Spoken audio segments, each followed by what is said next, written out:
হুম, আচ্ছা।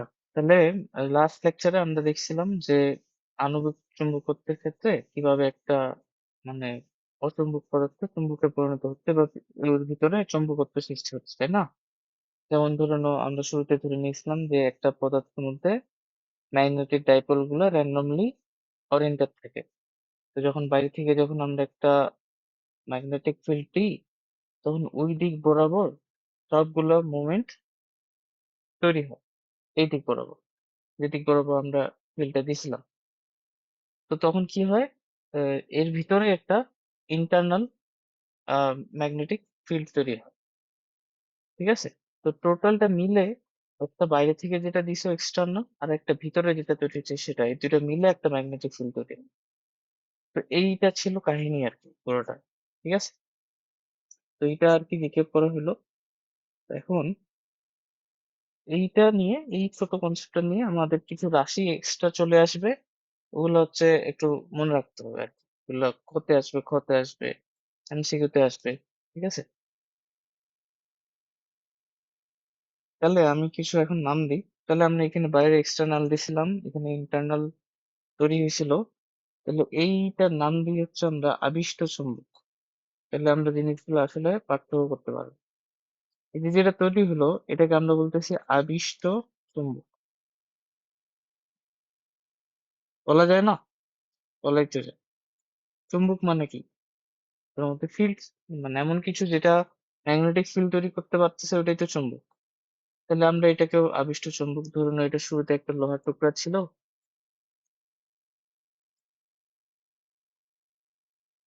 এখন ওটাকে তুমি বাইরে থেকে ওইরকম করে ফিল্ড দেওয়াতে ওটা একটা আবিষ্ট চুম্বকে পরিণত হয়েছে। আচ্ছা, হলো। এখন আমরা পরেরটাতে যাই।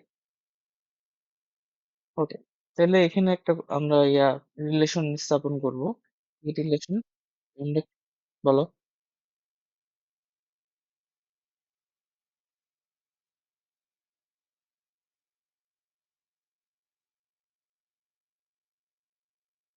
উম, হুম, দিক থাকবে অবশ্যই, অবশ্যই। মানে হুম, মানে কোন দিক থেকে নর্থ সাউথ থাকবে আর কি। মানে একটা পোল থাকবে নর্থ, একটা পোল থাকবে সাউথ আর কি, এরকম থাকবে। ওকে, তাহলে আমরা যেটা দেখলাম যে আমরা যখন এক্সটার্নাল একটা ফিল্ড দিলাম, এক্সটার্নাল, হ্যাঁ, এক্সটার্নাল এর প্রভাবে আমরা কি দেখলাম, আমাদেরকে একটা ইন্টারনাল আবিষ্ট হয়, এটা তো দেখলাম। তাহলে আমরা যদি বি এক্সটার্নাল দিই তাহলে বি ইন্টারনাল তৈরি হবে। কারণ লোহার চুম্বকে যদি আমি এক্সটার্নাল ভাবে একটা কিছু দিই, বাহ্যিক বলরেখা দিই, তাহলে আমাদের কি কি হবে, কতগুলা ইন্টারনাল চুম্বক। এখন এগুলোর একটা নাম আছে, এই জন্য আসলে লিখতে হচ্ছে, এগুলোর একটা নাম আছে। যেমন হলো বাইরে থেকে আমি যেগুলো দিব, ধরুন বাইরে থেকে যেটা দিচ্ছি, এই যে কালারটা চেঞ্জ করে দিই।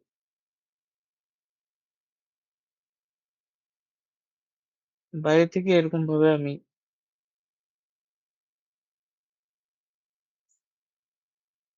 ফিল ফিল দিছি। তো আমাদের যে চুম্বক পদার্থটা, এটা ধরো মানে লোহার টুকরাটা, ওটার ভিতরে কি হচ্ছে, একটা ম্যাগনেট ফিল্ড তৈরি হচ্ছে। তো সেই ফিল্ড লাইন গুলা ধরো এই যে এইগুলা।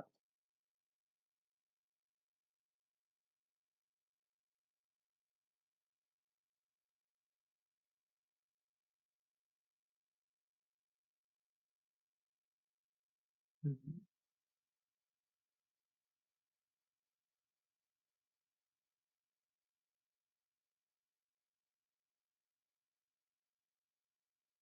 এরকম আর কি।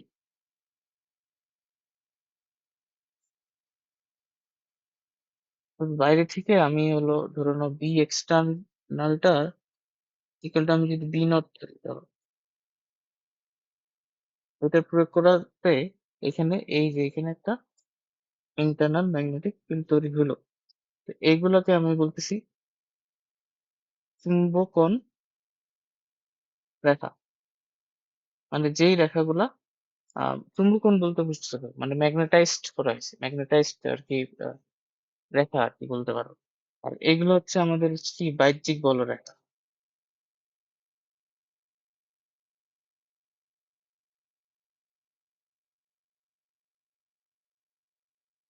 একটা তাহলে বাহ্যিক বলরেখা, একটা হচ্ছে চুম্বকন রেখা। চুম্বকন রেখাগুলো কোনগুলো? ওই যে ইন্টারনালের যে ফিল্ড গুলা তৈরি হয়েছে, ফিল্ডটা তৈরি হয়েছে সেটার জন্য, সেটা। তো এই দুইটা একটা হলো। তো এখন আলটিমেটলি যদি আমি এই দুইটা চিত্রকে একসাথে করি, কারণ এর দুটো একসাথে থাকবে, মানে উপরে এর আগের পেজে যে চিত্রটা ছিল, তাহলে এই দুটো একসাথে থাকবে। এই পুরা জিনিসটা মিলে যেটা তৈরি করবে আবেশ চুম্বকত্ব সৃষ্টি করবে বা আবেশ চুম্বকের সৃষ্টি করবে। ওটা কি? এটা এরকম আর কি। মানে এটা হচ্ছে আমাদের বাইরের ফিল্ড লাইন গুলা, আর এইখানে হচ্ছে এটা আছে ধরো।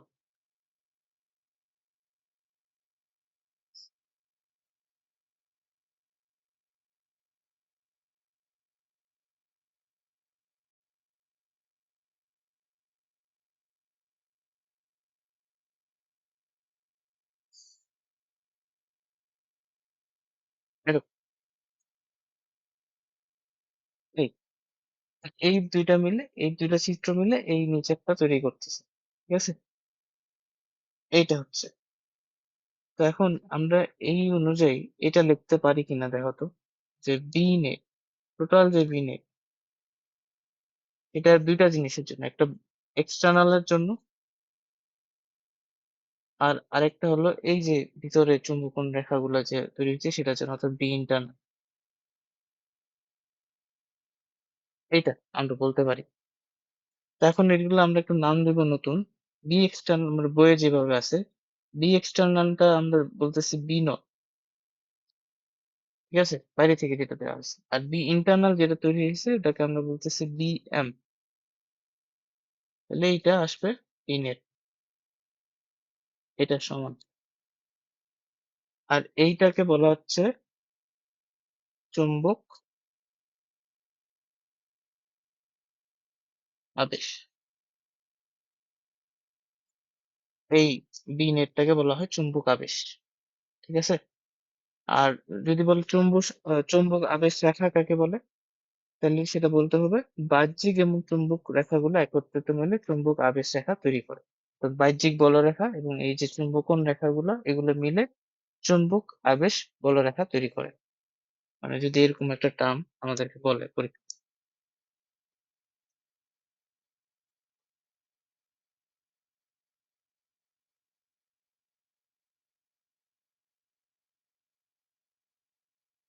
বলরেখা, এটা কি হবে? একটু এই যে বাহ্যিক বলরেখা, বাহ্যিক প্লাস চুম্বকন বলরেখা, এই দুটো যোগফল।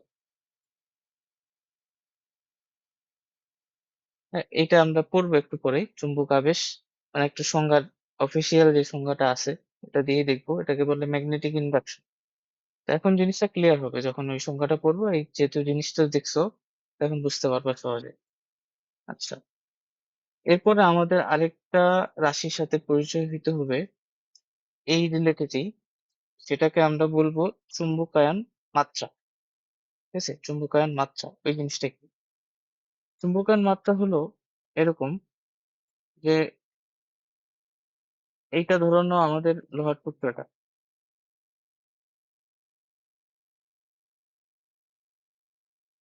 এটা ধরে নাও আমাদের হচ্ছে স্পেসিমেন, লোহার টুকরা বাদ দাও, যে কোনো একটা স্পেসিমেন। হ্যাঁ, মানে এখন একটা তুমি স্পেসিমেন নিছো, মানে একটা পদার্থ নিছো। এই পদার্থটা আহ কি করবা, তুমি একটা বাইরের এক্সটার্নাল ফিল্ডের মধ্যে নিয়ে যাবা। এখন সকল ধরনের পদার্থে এই যে বি ইন্টারনালটা তৈরি হয়েছে না, এটা সমান হবে না। কিছু কিছু পদার্থে দেখবা যে বেশি ইন্টারনাল, মানে ম্যাগনেটিক ভিতরে যে ম্যাগনেটিক ফিল্ডটা তৈরি হয়েছে এটা বেশি হবে, কোনো কোনো পদার্থের ক্ষেত্রে সেটা কম হবে। এখন এটা মেজার তো করতে হবে আমাদেরকে, যে এই জিনিসটা মেজার করবো আমি যে কতটুকু কি মাত্রায় হচ্ছে।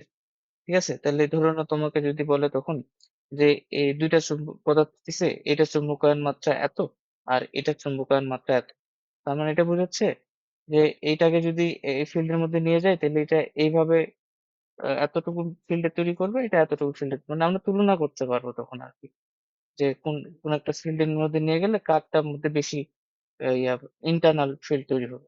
সো ওই জিনিসটা ব্যাখ্যা করার জন্য আমাদের যে রাশিটা তৈরি হয়েছে এটা হচ্ছে চুম্বকায়ন মাত্রা। ঠিক আছে, তাহলে ওটা কি বলতেছে, ওটা হচ্ছে এরকম, ওটা আমরা ইয়ার রেসপেক্টে প্রকাশ করি, ম্যাগনেটিক ডাইপোলের রেসপেক্টে প্রকাশ করি। এটাকে তুমি এইভাবে রিলেট করতে পারো যে ধরো নাও যে আমরা তো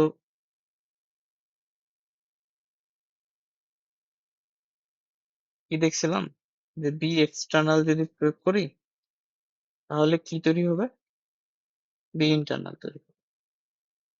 এখন এই বি ইন্টারনালটার জন্য কিসের জন্য দায়ী বলতো, এই বি ইন্টারনালটা কেন তৈরি হচ্ছে, এই যে ম্যাগনেটিক মোমেন্ট এটার জন্য তৈরি হচ্ছে। ওই যে পদার্থগুলো ম্যাগনেটিক মোমেন্ট গুলা ছিল একদিকে হয়ে যাচ্ছে, তো যত বেশি ম্যাগনেটিক মোমেন্ট হবে তত বেশি বি ইন্টারনাল তৈরি হবে, তাই না? এক্সটার্নাল আসলে এটা, তো এই ম্যাগনেটিক মোমেন্টের রেসপেক্টে আমরা এই জিনিসটা আসলে দেখবো। এটা হচ্ছে আমাদের কি ম্যাগনেটিক মোমেন্ট।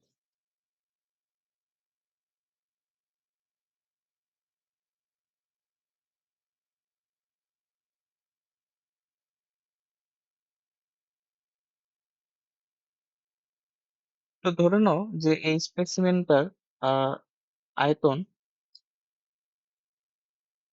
যে ভি আয়তন, ঠিক আছে, ভি আয়তন, আয়তন হচ্ছে ভি। তো এখন তুমি বাইরে থেকে এক্সটার্নাল প্রয়োগ করলে এর মধ্যে এম পরিমাণ ম্যাগনেটিক মোমেন্ট তৈরি হবে। তাহলে আমরা বলতে পারি ভি আয়তনে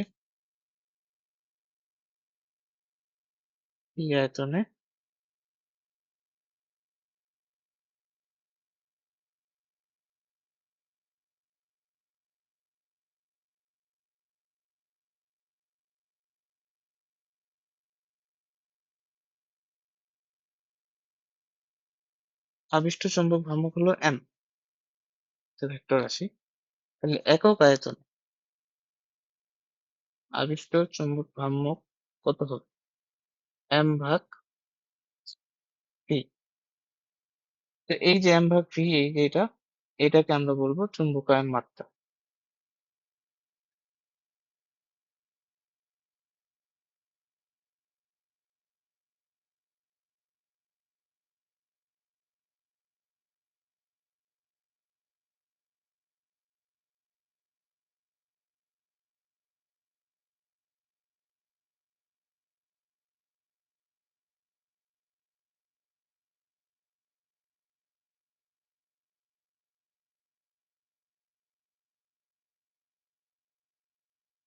ঠিক আছে, এটাকে বলতেছি চুম্বকায়ন মাত্রা, এম ভাগ ভি। তাহলে এটার এককটা আমাদের জানা লাগবে, এটা এককটা কি, বলো তো এটা এককটা কি হবে, বলতে পারবা?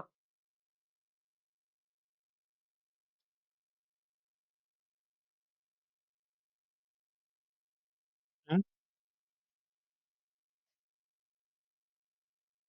Ampere per metre, ampere per metre, ampere per metre, হ্যাঁ, অ্যাম্পিয়ার পার মিটার, ঠিক আছে। কারণ এম এর একক কি বলো দি, অ্যাম্পিয়ার মিটার স্কোয়ার, আর হচ্ছে তোমার ভি এর একক হচ্ছে মিটার কিউব, তাহলে এটা হলো অ্যাম্পিয়ার পার মিটার। আচ্ছা, এটার সাথে আরেকটা সূত্র আছে, আমরা এটা দেখবো। তাহলে আমরা দেখলাম আই হচ্ছে কি, আই দিয়ে প্রকাশ করি আর কি, হ্যাঁ, এটাকে আমরা আই দিয়ে প্রকাশ করি, এম ভাগ ভি। তো এটা ইউনিটটা কি দাঁড়ালো, অ্যাম্পিয়ার পার মিটার। এটা হচ্ছে অ্যাম্পিয়ার মিটার স্কোয়ার, এটা হচ্ছে মিটার কিউব, এটা অ্যাম্পিয়ার পার মিটারে আসে। এটাকে আরেকভাবে প্রকাশ করা যায়, কিভাবে প্রকাশ করা যায়, আমরা এটা জানি না যে এম আসলে কি, এমটাকে আমরা ওই যে মেরু শক্তি ইন্টু টুয়েলভ লিখতে পারি, লেখা যায়, মেরু শক্তি ইন্টু টুয়েলভ লেখা যায়। আর ভিটাকে লিখতে পারি হচ্ছে কি, এল ইন্টু এ না, এল ইন্টু এ না, ধরো না আমরা এটাকে এইভাবে লিখলাম, টুয়েলভ ইন্টু এ। এই টুয়েলভ, আচ্ছা দাঁড়াও, একটা জিনিস হলো যে এই টুয়েলভটা কি ছিল বলো দি, মনে আছে তোমার এই টুয়েলভটা কি ছিল? চুম্বক দৈর্ঘ্য, দূরত্ব, রাইট। তাহলে আমরা ধরুন আমাদের যে লোহার খণ্ডটা আছে, ওটাকে যদি একটা, এখন এটা তো একটা ম্যাগনেট নাকি, আমরা তো ম্যাগনেট হিসেবে ধরতে পারি যে দুইটার মধ্যে একটা ফিল্ড তৈরি হয়েছে, এটা থেকে ম্যাগনেট হিসেবে ধরা যায়। আর এটারও ওরকম একদম সেম, যেরকম একটা বার ম্যাগনেট কাজ করবে, এটাও ঠিক ওভাবেই কাজ করবে। তো আমরা এটাকে বার ম্যাগনেটের সাথে তুলনা করতে পারি। হ্যাঁ, তো এটা হলো আমাদের সেই বার ম্যাগনেট, এটার এখানে নর্থ আছে, এখানে সাউথ আছে, আর এতটুকু হলো টুয়েলভ। এটা কিন্তু লোহার টুকরা না, বা যেই স্পেসিমেনটাই তুমি আর কি এখানে রাখছো। আর এটা হচ্ছে ওর, তাহলে এটা টুয়েলভ আর এটা হচ্ছে ওর ক্ষেত্রফল, মানে তোমার হচ্ছে এতটুকু ওর ক্ষেত্রফল।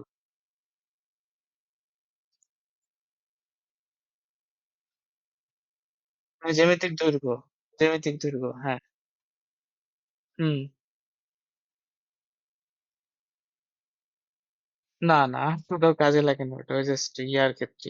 ওটাও এই চুম্বকের রাশিগুলোর মধ্যে পড়ে। মানে এই, দেখবা যে এখানে আমি বোধহয় লিখে রাখছি, চুম্বক ও চৌম্বক পদার্থ সংগত কয়েকটি রাশি, ওটার মধ্যে জ্যামিতিক দৈর্ঘ্যটাও পড়ে। আচ্ছা, তো এখন তাইলে আমরা এটাকে এইটাই লিখতে পারি যে এই আমাদের যে চৌম্বক ভ্রামকটা আছে, এটা হচ্ছে এম ইন্টু টুয়েলভ। আর তাহলে এই জিনিসটা ক্ষেত্রফলটা, এই জিনিসটা আয়তনটাকে কি লেখা যায়? দৈর্ঘ্য, মানে কি লিখতে পারি আমরা? আয়তনটাকে কি হিসেবে লেখা যায় বলো দি? এই যে ক্ষেত্রফল ইন্টু টুয়েলভ, এটা লিখতে পারি। আয়তনটা যদি আমি বের করতে চাই, এই এরিয়াটাকে এই দূরত্বের সাথে গুণ করলে আয়তনটা বের হতো। টুয়েলভ টুয়েলভ কাটো, তাহলে এম ভাগ এ আসতেছে, আই। তো এটা মনে রাখি, এখানে এম কি, এম হলো মেরু শক্তি,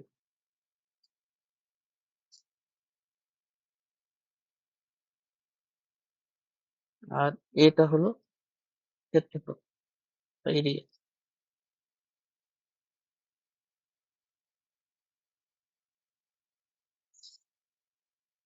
তাহলে চুম্বকায়ন মাত্রা, দুইটা সূত্র আমরা পাইলাম, একটা এম বাই ভি। এম হলো চুম্বক ভ্রামক, ভি হলো আয়তন। এমটা কোথা থেকে আসতেছে? ওই যে এক্সটার্নাল একটা ফিল্ড দিছো, ওখান থেকে ইন্টারনাল একটা ফিল্ড তৈরি হয়েছে, বা তুমি ধরতে পারো এক্সটার্নাল ফিল্ড দেওয়াতে যে পরিমাণ চুম্বক ভ্রামক সৃষ্টি হয়েছে। আর এই তো বাকিটা এটাই।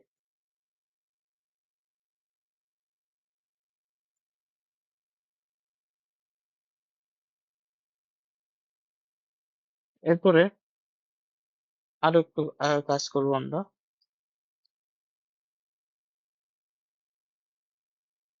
আমরা কি দেখলাম যে বি নেট হচ্ছে, মানে চুম্বক আবেশটা হলো বি নট, আর হচ্ছে বি এম এর যোগফল।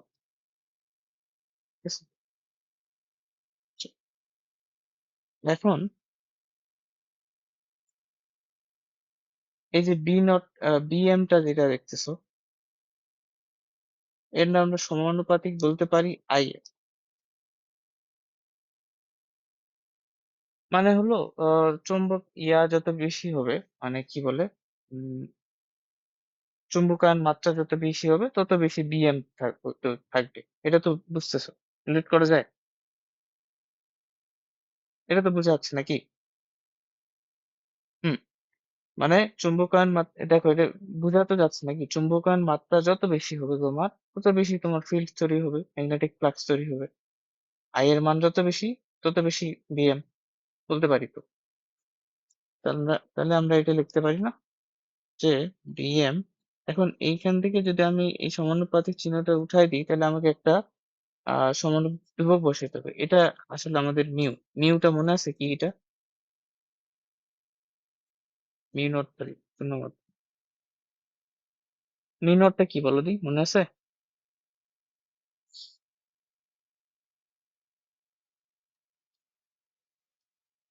না না, মানে জিনিসটা কি?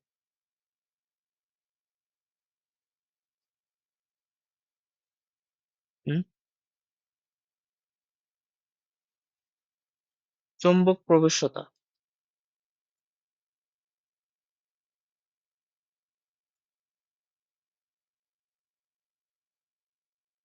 চুম্বক প্রবেশ্যতা, পারমিয়াবিলিটি, ম্যাগনেটিক পারমিয়াবিলিটি। হ্যাঁ, এটা হবে আর তো বিএমটা হবে আই এর সমানুপাতিক। আর বিএমটা এবং যদি সমানুপাতিক চিহ্নটা উঠাই দাও তাহলে এটা মিউ নট ইন্টু আই, শূন্য মাধ্যমে আর কি। মিউ নট যখন বলতেছি তখন এটা শূন্য মাধ্যমে। আর এদিকে আবার এটাও লিখতে পারি উল্টা দিকে, এই যে বি নটটা এটা সমানুপাতিক হবে এইচ এর। এখন এইচ জিনিসটা আবার কি, এটা কি?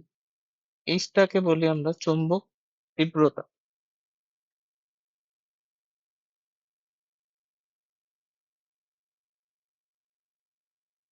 ঠিক আছে, চৌম্বক ক্ষেত্রে চৌম্বক তীব্রতা বলা হয়। চৌম্বক তীব্রতা বা প্রাবল্য, এর সবগুলোর সংজ্ঞা পরে আমি বলে দিব। ঠিক আছে, আপাতত দেখো বি নটটা মানে বাইরে থেকে যে এক্সটার্নাল ফিল্ডটা দিছো ওইটা আসলে চৌম্বক তীব্রতা বা প্রাবল্যের সমানুপাতিক। ঠিক আছে, এইচ এর সমানুপাতিক। ওকে, তাহলে এইটা যদি আমি সরাই দিই, এটা হবে মিউ নট ইন্টু এইচ।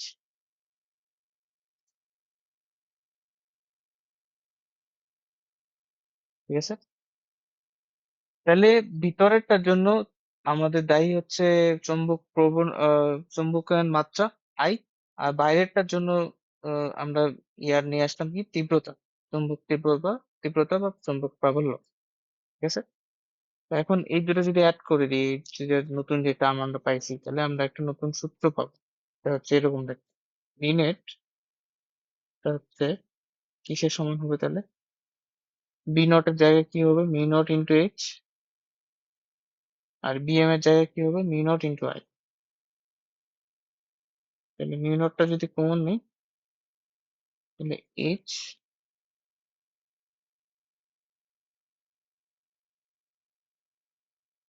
এটা হচ্ছে বি। এই সূত্রটা মনে রাখবা। তাহলে এই বি নেটটা কি ছিল মনে আছে? এটা ছিল চৌম্বক আবেশ। এইচটা কি? চৌম্বক তীব্রতা। আইটা কি? চৌম্বকায়ন মাত্রা। মিউ নটটা হচ্ছে চৌম্বক প্রবেশ্যতা। ঠিক আছে, এইটা হচ্ছে কথা। তাহলে এইচটা আসলে কেন কিসের জন্য দায়ী? এইচটা হলো বাইরেরটা, বাইরে যেটা আছে এক্সটার্নাল, আর এটা হচ্ছে ইন্টারনাল, এটার সাথে রিলেটেড। ঠিক আছে, এখন দেখি করি কয়েকটা জিনিস। চৌম্বক আবেশ প্রথমে, ম্যাগনেটিক ইন্ডাকশন। এটা কি? কোনো চৌম্বক ক্ষেত্রে একটি চৌম্বক পদার্থ তুমি যদি স্থাপন করো, আহ তাহলে চৌম্বক পদার্থটি অস্থায়ী চৌম্বকে পরিণত হয়, যেটা আমরা দেখলাম। যে প্রক্রিয়ায় এটা পরিণত হচ্ছে ওটাকে আমরা বলতেছি চৌম্বক আবেশ। আর গাণিতিক ভাবে চৌম্বক আবেশকে আমরা যদি বি দ্বারা প্রকাশ করি তাহলে সেটা হবে বি নট, এবং চুম্বকায়ন এর ফলে যেইটা সৃষ্টি হচ্ছে, যেই ফিল্ডটা তৈরি হয়েছিল B internal, B naught into I. তো দেখো এগুলা তো বুঝতে পারতেছো এখন, সমস্যা হওয়ার কথা না। তো এখানে কিছু কথা আছে, এগুলো একটু পড়ে নিবা, এগুলো পড়লেই বুঝতে পারবে এখন। হ্যাঁ, আর একক টেকক গুলো অবশ্যই এগুলা দেখে নিতে হবে। চুম্বক আবেশের একক, চুম্বক আবেশ তো একটা ম্যাগনেটিক ফ্লাক্স, তো এটার একক টেসলাই হবে, বা ওয়েবার মিটার স্কোয়ার, এগুলা আরো একক যেগুলো আছে সেগুলো হতে পারে। হ্যাঁ, এরপরে কি? চৌম্বক প্রাবল্য বা তীব্রতা, ম্যাগনেটিক ফিল্ড ইন্টেন্সিটি। এটা হচ্ছে ওই এইচটা। এটা সংজ্ঞাটা দিছে এভাবে যে চৌম্বক ক্ষেত্রে কোনো বিন্দুতে চৌম্বক আবেশ বা চৌম্বক ক্ষেত্র এবং চৌম্বক প্রবেশ্যতার অনুপাতকে আমরা কি বলতেছি? চৌম্বক প্রাবল্য, মানে বি বাই মিউ এর যেই অনুপাতটা। কারণ আমরা এটা কি করলাম না, যে বি নটটা কি মিউ ইন্টু এইচ, তাহলে এইচটা হচ্ছে বি নট ভাগ এইচ, ওটাই লিখছে। ঠিক আছে, বুঝতেছো তো? না বুঝতে পারলে বলবা। আর তারপর হচ্ছে চুম্বকায়ন মাত্রা আই, ইন্টেন্সিটি, ম্যাগনেটাইজেশন ইন্টেন্সিটি। একটা দেখো দুইটা জিনিস, ইংলিশ নামগুলো দেখো, একটা ম্যাগনেটিক ফিল্ড ইন্টেন্সিটি, একটা হচ্ছে ম্যাগনেটাইজেশন ইন্টেন্সিটি। দুটো কিন্তু মানে দুটারই একক কিন্তু সেমই, সেমই আসবে। ঠিক আছে, দুটার মধ্যে পার্থক্য আছে, একটা হচ্ছে ম্যাগনেটিক ফিল্ড ইন্টেন্সিটি, একটা হচ্ছে ম্যাগনেটাইজেশন ইন্টেন্সিটি। মানে ইংলিশটা আসলে পড়লে বেশি বোঝা যাচ্ছে। একটা হচ্ছে ম্যাগনেটাইজেশনের জন্য যে ইন্টেন্সিটিটা কাজ করে, আর আরেকটা কি ম্যাগনেটিক ফিল্ড ইন্টেন্সিটি। ঠিক আছে? তো এইটাও আমরা দেখলাম চুম্বক ক্ষেত্রে প্রতি একক আয়তনে যে পরিমাণ চুম্বক ভ্রামক তৈরি হয় সেটাই হচ্ছে চুম্বকায়ন মাত্রা বা চুম্বকায়ন তীব্রতা লেখছি। ঠিক আছে? সেগুলো কনফিউজিং হতে পারে, এজন্য ক্লিয়ার করে দিচ্ছি। এরপর কি আছে? এটা তো আমরা আগে থেকে জানি, চুম্বক ক্ষেত্র বা চুম্বক ফ্লাক্স ঘনত্ব কোনটা?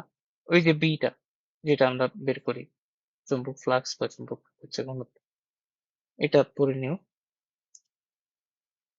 এবার চুম্বক প্রবণতা, ম্যাগনেটিক পারমিয়াবিলিটি, যে কোন একটি মাধ্যমে সৃষ্ট চুম্বক আবেশ এবং চুম্বক প্রাবল্যের অনুপাতকে বলতেছে প্রবেশ্যতা, পরম প্রবেশ্যতা, প্রবেশ্যতা, বি বাই এইচ এর যে অনুপাত, মানে ওই একই জিনিস দিয়ে সবগুলো ব্যাখ্যা করতেছে। এইটা এইচটাকে উল্টা ভাবে ব্যাখ্যা দিচ্ছিল, এইটাকে আবার এটা দিয়ে ব্যাখ্যা দিচ্ছে। ঠিক আছে? এই আর কি। আর আমাদের জন্য এটা আসলে ইম্পর্টেন্ট, এই যে আপেক্ষিক চৌম্বক প্রবেশ্যতাটা, এটা কি? এটা হলো কোনো পদার্থের চুম্বক প্রবেশ্যতা এবং শূন্য স্থানে চুম্বক প্রবেশ্যতার অনুপাত। আচ্ছা, কোনো মাধ্যমে চুম্বক প্রবেশ্যতা এবং শূন্য মাধ্যমে যে চুম্বক প্রবেশ্যতার যে অনুপাত, সেটা হচ্ছে আপেক্ষিক চুম্বক প্রবেশ্যতা, মিউ আর। ঠিক আছে? তাহলে ক্লিয়ার তো এগুলো নাকি? কোনটা নিয়ে অসুবিধা আছে তো? আছে নাকি? থাকলে বলো।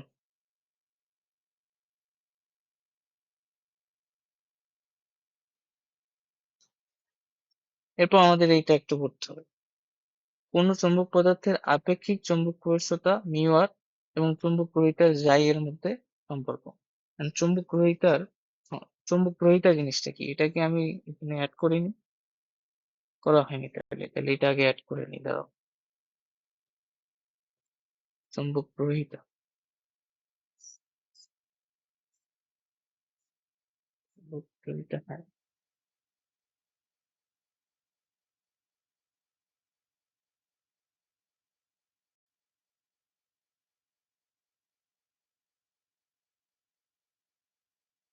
এটা কি? চৌম্বক গ্রহিতা জিনিসটা কি? দেখো আর কি বলি।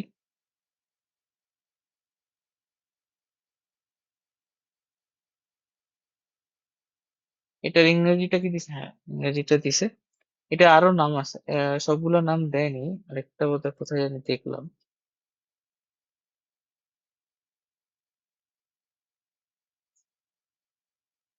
এটাই ধরো। ওকে। তো কোনো চৌম্বক পদার্থের চুম্বকায়ন তীব্রতা এবং চুম্বক তীব্রতার অনুপাতকে ওই পদার্থের চুম্বক গ্রহিতা বা প্রবণতা বলে। আহ বা তীব্রতা, অনেকগুলো নাম, চুম্বক গ্রহিতা, চুম্বক প্রবণতা, চুম্বক তীব্রতা। চুম্বক গ্রহিতা, চুম্বক প্রবণতা বা তীব্রতা কোনো পদার্থের চুম্বকায়ন। আচ্ছা, এটা কি হয় দেখো। আমরা কি করছিলাম মনে আছে?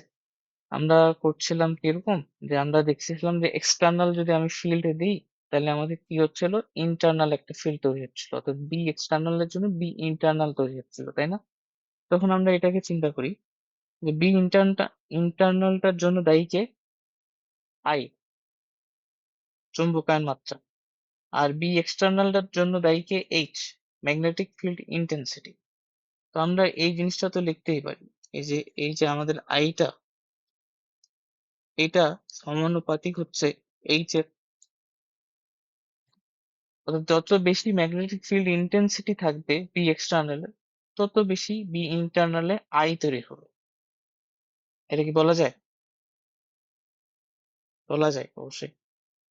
তাহলে এই যে সমানুপাতিক বলা যায়, তাহলে এখন আমরা এটাকে যদি উঠাই দিই, সমানুপাতিক ধ্রুবকটাকে যদি উঠাই দিই, তাহলে এখানে একটা আমাকে ধ্রুবক বসাইতে হবে। তো এইটাকে আমরা বলতেছি যাই। যাইটা এরকম দেখতে, এই চিহ্নটাকে যাই বলে। হ্যাঁ, এইচ, এরকম। তাহলে যাই ইকুয়াল টু কি আসতেছে?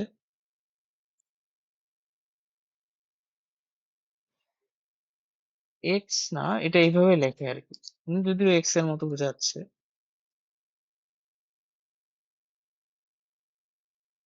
আচ্ছা, এক্স এক্স এর মতোই লিখতে পারো, এক্স লিখতে পারো। দেখো আমি এভাবে লিখতাম, এমনি লিখলাম, কিভাবে দিছে। আচ্ছা, আমি এইভাবে লিখা অভ্যস্ত অবশ্য। এবার লিখি। তো এই জাইটা হচ্ছে এইভাবে এটা। তো এটাকে কেন ম্যাগনেটিক বলতেছে?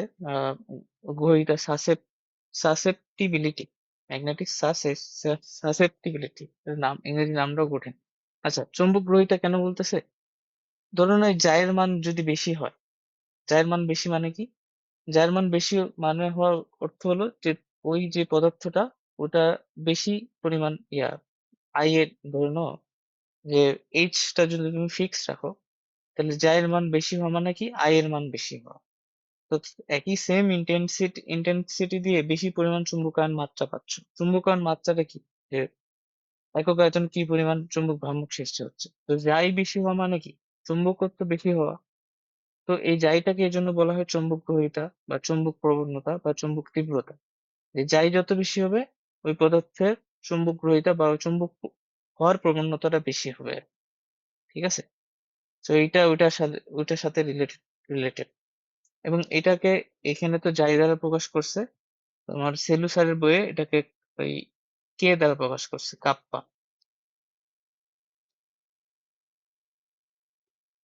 একে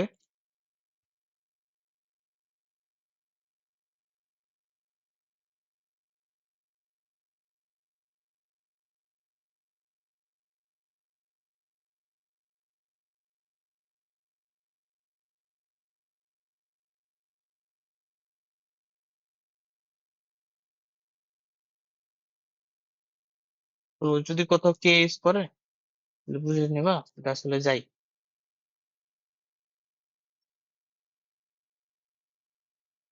ঠিক আছে না? এই হচ্ছে কথা। এখন কথা হলো আমাদের হচ্ছে এই যে এই যেটা প্রশ্ন আমরা দরকার, যে চুম্বক পদার্থের আপেক্ষিক চৌম্বক প্রবেশতা মিউ আর এবং এই চুম্বক গ্রহিতা যাই, এদের মধ্যে, এর দুইটার মধ্যে একটা সম্পর্ক আছে। এটা আমাদেরকে স্থাপন করতে হবে।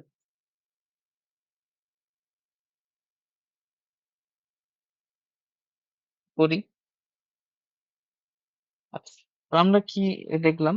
এই যে বি, বি লিখি, বি নেট বা বি লিখলাম কি, এই যে বিটা চুম্বক আবেশটা এটা হচ্ছে বি নট আর বি এম এর যোগফল। বি লিখলাম।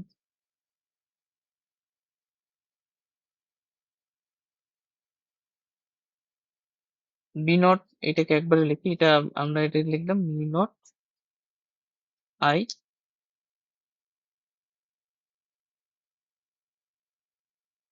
এটা লিখতে পারি। আচ্ছা,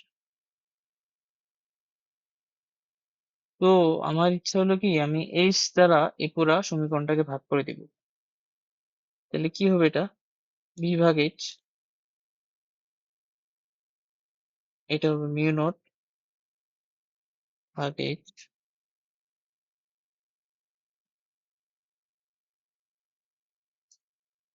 একবারে করে দিই,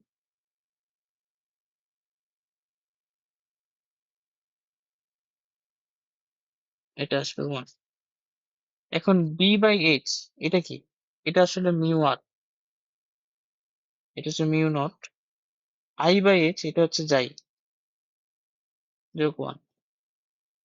না, দাঁড়াও, এটা আসলে মিউ আর না, এটা হচ্ছে মিউ, সরি, এটা হচ্ছে মিউ। বি বাই এস টা হচ্ছে মিউ।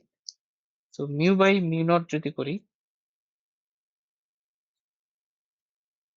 তারপর ওয়ান প্লাস যাই, তাহলে মিউ আর টা আসতেছে ওয়ান প্লাস যাই। এখন এইটাই আমাদেরকে প্রমাণ করতে বলছে যে কোনো চুম্বক পদার্থের আপেক্ষিক চুম্বক প্রবেশতা মিউ আর, এটা হচ্ছে চুম্বক গ্রহিতার চেয়ে বড়। এই যে ওয়ান প্লাস যাই আসছে, তার মানে অবশ্যই বড়। এখন এটা শুধু এটার জন্য না, এটা সূত্র হিসেবে মনে রাখতে হবে আমাদেরকে। এটা একটা সূত্র, যে এটা দেওয়া থাকলে এটা বের করা লাগবে। আচ্ছা, যাই এর একক কি হবে বলো দি? এটা এটা কিন্তু একক নাই কোনো, এককহীন এটা, কারণ সম, এটা তুলনা করছি আর কি, দুটা সেম টাইপের রাশির তুলনা এটা, তাহলে এটার কোনো একক নাই।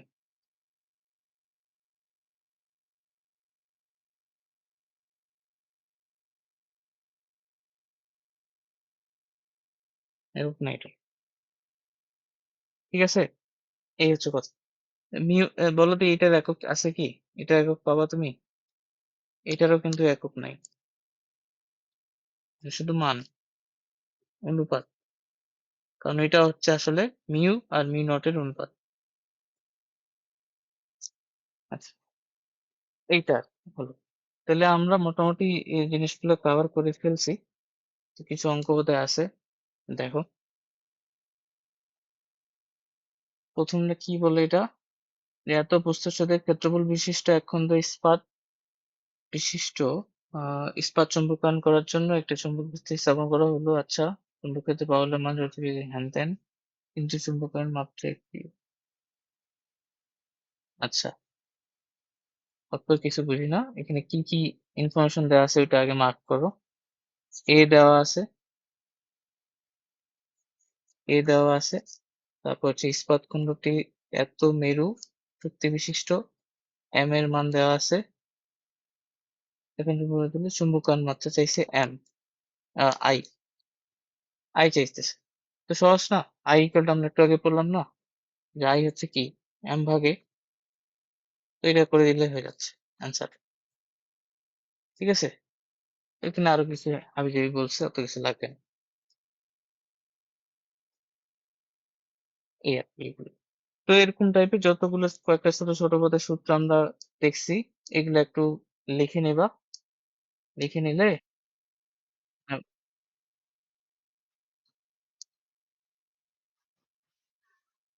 কোথায় আই দুইবার লিখবে তুমি?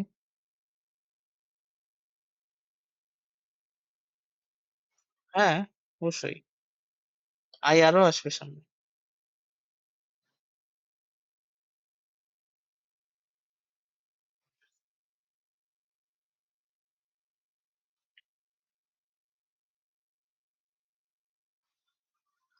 এরকম যদি থাকে তাহলে এটাকে স্মল আই দ্বারা প্রকাশ করবো, কারেন্টটাকে।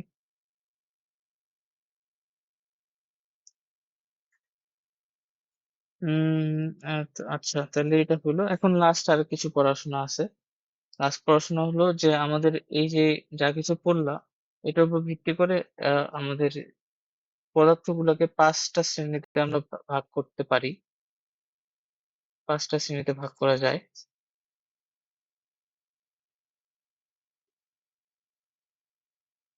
তা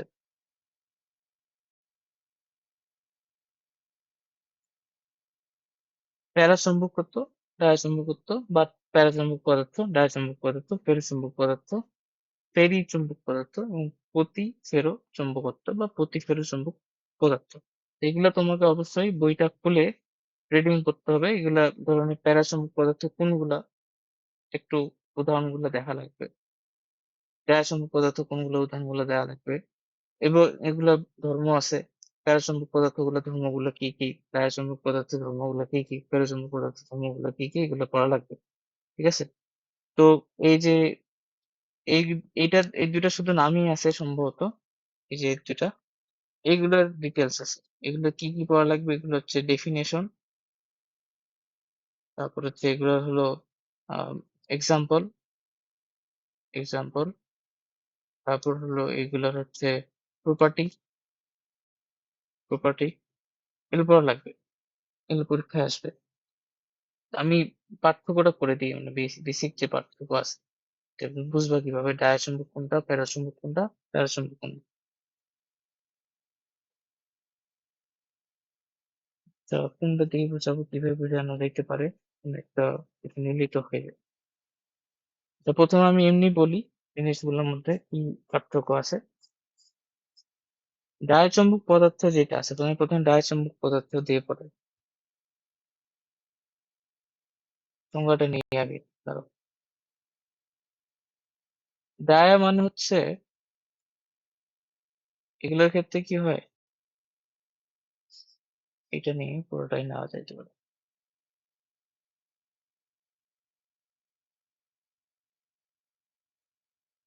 দেখো, ডায়াচুম্বকের ক্ষেত্রে যেটা হবে, ডায়াচুম্বক পদার্থগুলোর আহ নেট ম্যাগনেটিক ফিল্ডটা হচ্ছে শূন্য। মানে নেট ম্যাগনেটিক ফিল্ডটা শূন্য না, তুমি দেখছো না যে পরমাণুগুলোর ভিতরে হচ্ছে আমাদের একটা ম্যাগনেটিক ফিল্ড থাকতেছে? দেখছো তো? সেগুলো র্যান্ডমলি ওরিয়েন্টেড থাকে, তাই না? পরমাণুগুলোতে এই যে কি বলে, ম্যাগনেটিক ফিল্ড গুলো সেগুলো র্যান্ডমলি ওরিয়েন্টেড থাকে। ডায়াচম্বক পদার্থগুলোর ক্ষেত্রে কি হয়, ওদের ভিতর পরমাণুগুলোর ভিতর কোনো ম্যাগনেটিক মুভমেন্টই থাকে না। চিত্রটা দেখলে বুঝতে পারবা। তাও দেখাই। এইটা হচ্ছে ওদের চিত্রটা।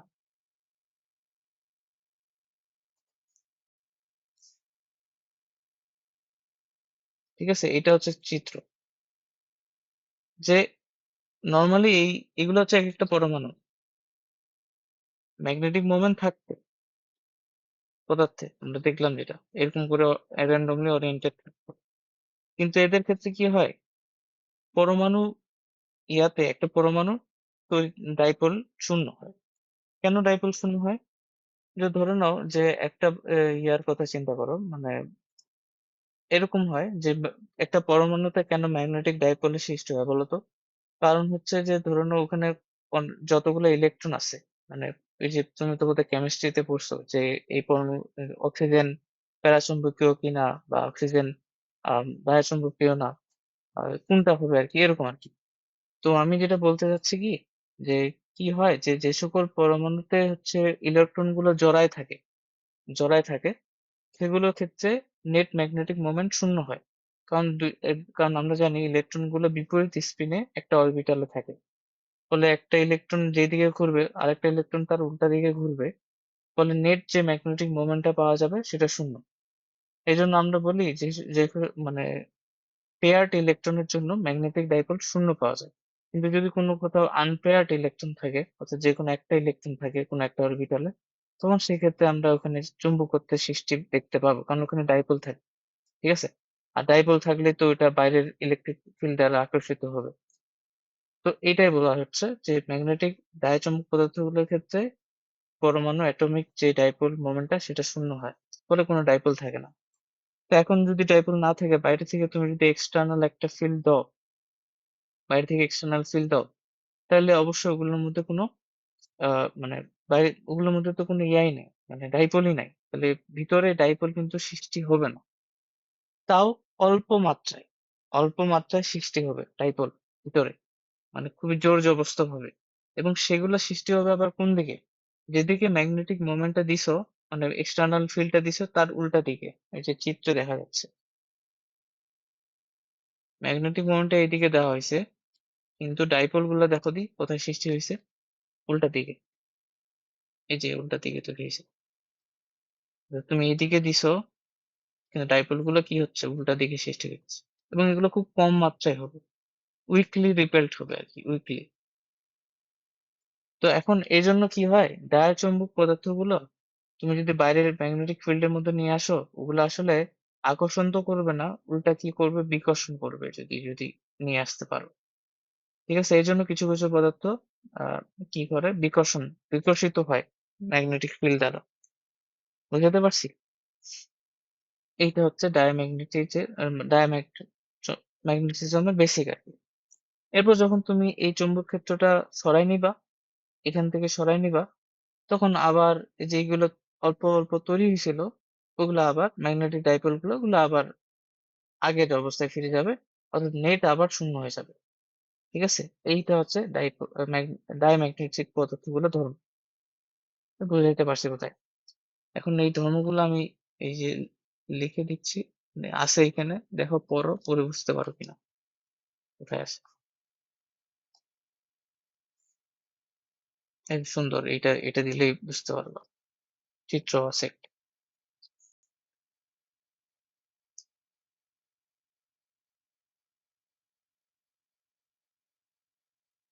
দেখো, ডায়াচম্বক পদার্থগুলো কোনো অসম চৌম্বক ক্ষেত্রের অধিক প্রাবল্যের অঞ্চল হতে স্বল্প প্রাবল্যের অঞ্চলে যাওয়ার চেষ্টা করে। অর্থ হলো এরা চুম্বক ক্ষেত্র দ্বারা ক্ষীণভাবে বিকর্ষিত হয়।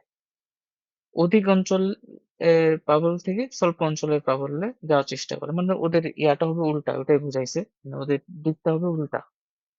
আর এই চিত্রটা দেখছো, চিত্রটা হচ্ছে কি, মানে এইটা হচ্ছে আমাদের কি, এই যে এটা যেটা দেখতেছো, এইটা হচ্ছে আমাদের ডায়াচম্বক পদার্থটা।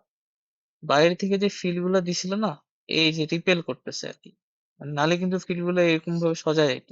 এগুলো এরকম বাঁকা হয়েছে কারণ রিপেল করতেছে, মানে ওদের ভিতরে প্রবেশ করতে দিচ্ছে না, কিছু কিছু যাচ্ছে ভিতর ভিতর দিয়ে, অল্প সংখ্যক, মানে এরকম হবে জিনিসটা, চিত্রটা। যদি এটা হচ্ছে ডায়াচুম্বকের ক্ষেত্রে এরকম হবে। এখানে লেখা আছে এই কথাটা, এই যে ডায়াচুম্বক পদার্থের ক্ষেত্রে রাখলে বলরেখাগুলো দূরে চলে যায়, বিকর্ষিত হয়।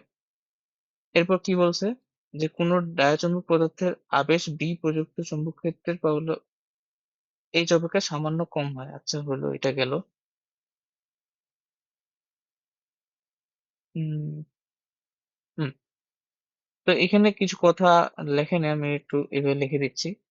এক, ডায়াচুম্বক পদার্থের ক্ষেত্রে এই যে আইটা আছে না, এটা হবে -H। কেন -H? কারণ এখানে এইচ এর ডিরেকশন আর আই এর ডিরেকশন কিন্তু আলাদা হবে। অর্থাৎ আই এর ডিরেকশন হচ্ছে ম্যাগনেটিক মোমেন্টের ডিরেকশন, আর এইচ এর ডিরেকশন হচ্ছে তো ওই যে বাইরে থেকে যে ফিল্ডটা দিছো। তো আমি তো বললাম ম্যাগনেটিক মোমেন্ট গুলো উল্টা দিকে তৈরি হয়। তো উল্টা দিকে তৈরি হয় মানে কি, দিকটা এখানে নেগেটিভ আসবে। তার মানে তুমি এখানে যদি জাই এর ভ্যালু বের করো না, এটা নেগেটিভ আসবে, আই ভাগ এইচ।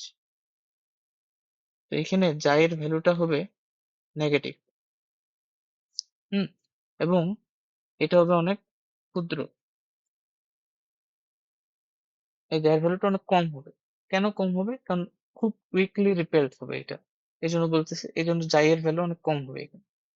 এখানে যদি মিউ আর এর ভ্যালু বের করি, সেটা সেটাও ক্ষুদ্র হবে। কারণ মিউ আর মানে কি বলো দি, 1 প্লাস যাই না। তো জায়ের মান ক্ষুদ্র হওয়া মানে কি, মিউ আর এর মান ক্ষুদ্র হওয়া। এবং এটা 1 এর থেকে কম হবে।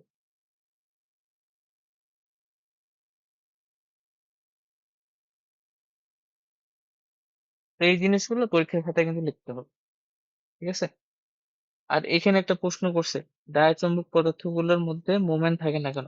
এটা এটা তো বললাম তোমাকে, যে কারণ হচ্ছে ডায়াচম্বক পদার্থের ক্ষেত্রে পরমাণুগুলোতে ইলেকট্রন গুলো পেয়ার্ড অবস্থায় থাকে, ফলে কোনো নেট ম্যাগনেটিক মোমেন্টটা হয় শূন্য। এটা বললেই হবে। আচ্ছা, এখানে লেখা আছে, এই জিনিসটাই লেখা আছে নিচে। ওকে, তাহলে ডায়াচম্বক নিয়ে শেষ। এরপর হচ্ছে প্যারাচম্বক। প্যারাচম্বকের ক্ষেত্রে কি হয়, এটার যদি আমি চিত্রটা দেখাই, চিত্রটা দেখলে চিত্র দিয়ে বোঝানো যাবে।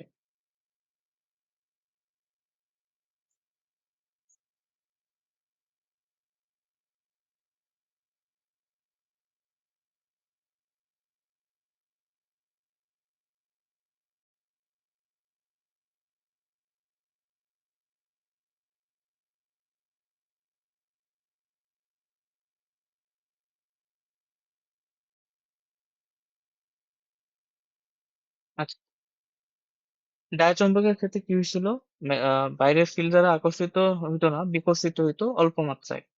এটার ক্ষেত্রে কি হবে, প্যারাচুম্বকের ক্ষেত্রে বাইরে যদি চুম্বক ক্ষেত্র দাও, তাহলে চুম্বক ক্ষেত্রের জন্য তো এটা অল্প ভাবে আকর্ষিত হবে আর কি, চুম্বক ক্ষেত্র দ্বারা, মানে খুব অল্প পরিমাণে ম্যাগনেটাইজড হবে এরকম। তো এটার ক্ষেত্রে কি হয়, স্বাভাবিক অবস্থায় যে ম্যাগনেটিক ডাইপোল গুলো এভাবে র্যান্ডমলি থাকে। বাম পাশে চিত্রটা দেখো। এরপরে তুমি যখন ম্যাগনেটিক ফিল্ড দিবা, কি হবে, সবগুলো ম্যাগনেটিক ফিল্ড ওই যেদিকে ম্যাগনেটিক ফিল্ড দিছো সেদিকে সবগুলো ডাইপোল মোমেন্ট অ্যালাইন হবে। দেখো হয়েছে কিনা, যেদিকে দিছো সেদিকে অ্যালাইন হয়েছে। তো এরকম আর কি। তো এই অবস্থায় এরা চুম্বক, অস্থায়ী চুম্বক। এরপরে যখন তুমি এটা সরাই দিবা, মানে এই চুম্বক ক্ষেত্র প্রয়োগটা সরাই নিবা, তো আবার আগের অবস্থায় ফিরে আসবে। মানে এদের সাইকেলটা হয় এরকম, ঠিক আছে? তো ডায়ের সাথে প্যারার কিন্তু বেশ পার্থক্য আছে, ভালো পার্থক্য তুমি দেখতে পাইলে। আর ধর্মগুলা কি কি, ধর্মগুলো ওগুলাই, মানে জাস্ট উল্টা উল্টা হবে।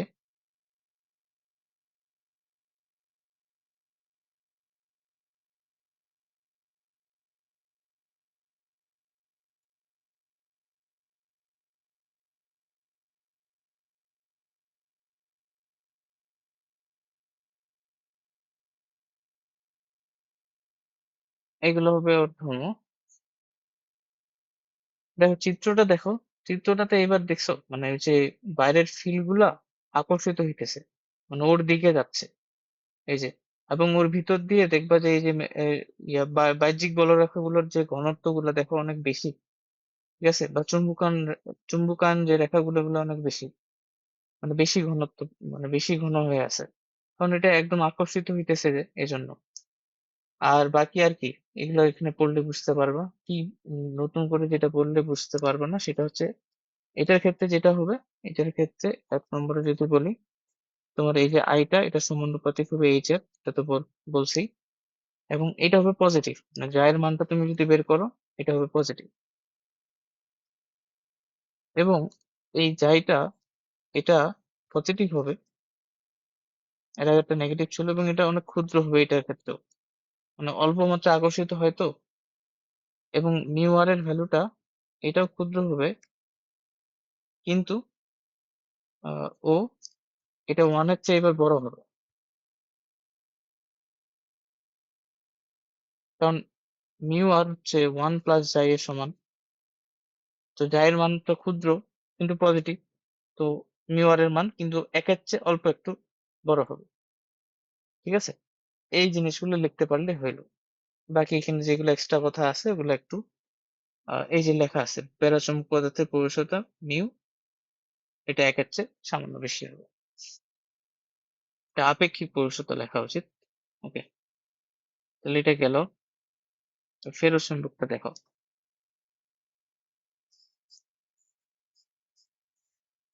কি বুঝতেছো তো নাকি?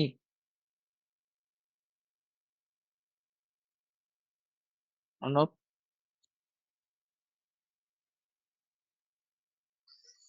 হ্যাঁ, আমি কিন্তু যথেষ্ট আগাই দিতেছি, এগুলো পড়ানোর কোনো মানে হয় না। আচ্ছা।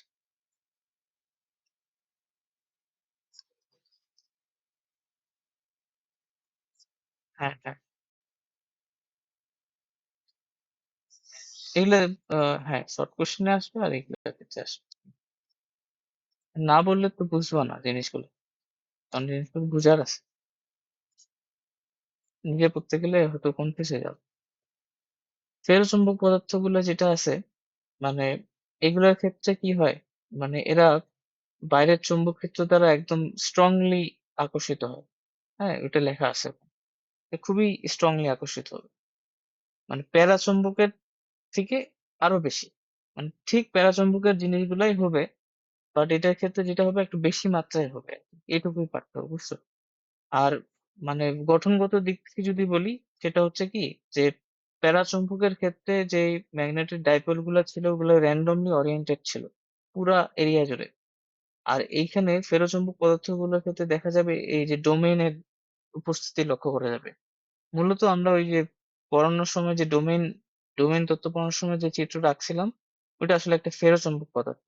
যেমন লোহাটা আসলে ফেরোচুম্বক পদার্থ, কারণ ওর ওর মধ্যে অলরেডি মানে ইয়ে আছে, এই যে মোমেন্ট গুলো দেখো, এগুলো এরিয়া ভেদে একই দিকে, মানে ডোমেইন আছে দেখো, এখানে এখানে এখানে।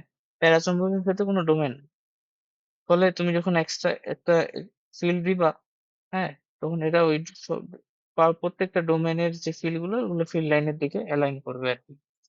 সো এইটা হচ্ছে মেইন পার্থক্য, মানে গঠনগত ভাবে পার্থক্য এটাই যে ডোমেইন দেখা যাবে প্যারাচুম্বকে, প্যারাচুম্বকের ক্ষেত্রে দেখা যাবে না। আর হচ্ছে স্ট্রংলি আকর্ষিত হবে, ওটার ক্ষেত্রে কম আকর্ষিত হবে, এইটুকু, এইগুলোর পার্থক্য। আর ধর্মগুলো হচ্ছে, যদি লিখি, এগুলো হচ্ছে কোথায়,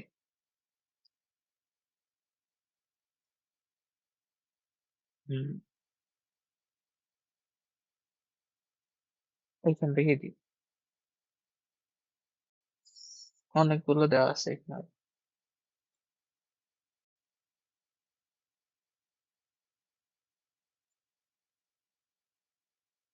আমি শর্টকাটে বলছি, ধর্মগুলোর ক্ষেত্রে ওই যে জায়ের মানের কথা বলবা, মিউ এর মানের কথা বলবা, এইটা বললেই হবে। আর বলবো যে স্ট্রংলি অ্যাট্রাক্টেড, এই পাঁচটা লিখলেই হয় আর কি। এটার ক্ষেত্রে যেটা হবে, আই সমানুপাতিক এইচ হবে, ঠিক আছে। জায়ের ভ্যালুটা আসবে আই ভাগ, জায়ের ভ্যালুটা আসবে আই ভাগ এইচ। এবং এই জাইটা যেটা আসবে এটা অনেক বেশি আসবে, মানে বড় মান আর কি। বৃহৎ জায়ের মানটা কি লিখবো, যে বড় হবে আর কি, বড় মান। কারণ জায়ের মান বেশি হওয়া মানে স্ট্রংলি অ্যাট্রাক্ট হওয়া, বড় মান। অর্থাৎ মিউ এর মান যেটা পাবা এটাও বড় মান পাবা। মান বেশি হবে বা বৃহত্তর হবে এরকম বলতে পারো। আর অবশ্যই কি পজিটিভ এটাও একটা বলতে পারো। বড় মান এবং পজিটিভ মান এইগুলো আরকি। এখানে আরো কিছু কথা আছে এগুলো পড়ে নিবা। তো এটা গেল। আর ফেরি চেম্বুক আর হচ্ছে যেটা আছে কি বলে অ্যান্টি ফেরো ওগুলার ক্ষেত্রে হচ্ছে কিরকম জিনিসটা? ওইগুলোর নামে আছে আরকি। তো চিত্র দিলে একদম সবগুলো ক্লিয়ার হয়ে যাবে। আমি চিত্রটা দিতেছি।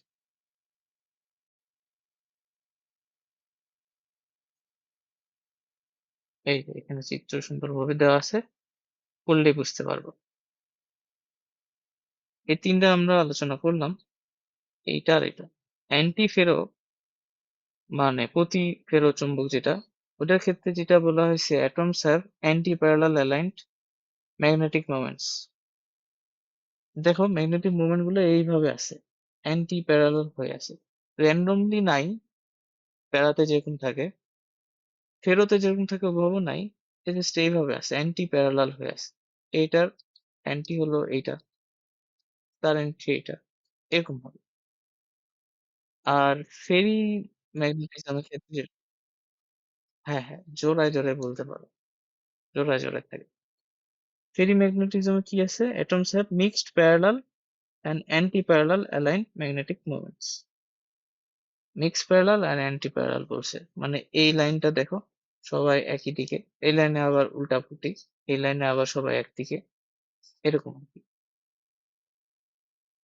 ওকে, তো এ বই থেকে পড়ে নেবো বাকি সংজ্ঞা টঙ্গা মানে কিভাবে করতে হয়। আর কি আছে? নামটা শেষ আর কি। আরেকটা জিনিস আছে ওটা সেট করে দিব। সেটা হচ্ছে আমাদেরকে হিস্টেরিসিস লুপ নিয়ে কিছু একটু পড়তে হবে। ঠিক আছে? আর কুড়ি টেম্পারেচারও আছে। এগুলো এই দুটো জিনিস শেষ করে দিই, সময় লাগবে না।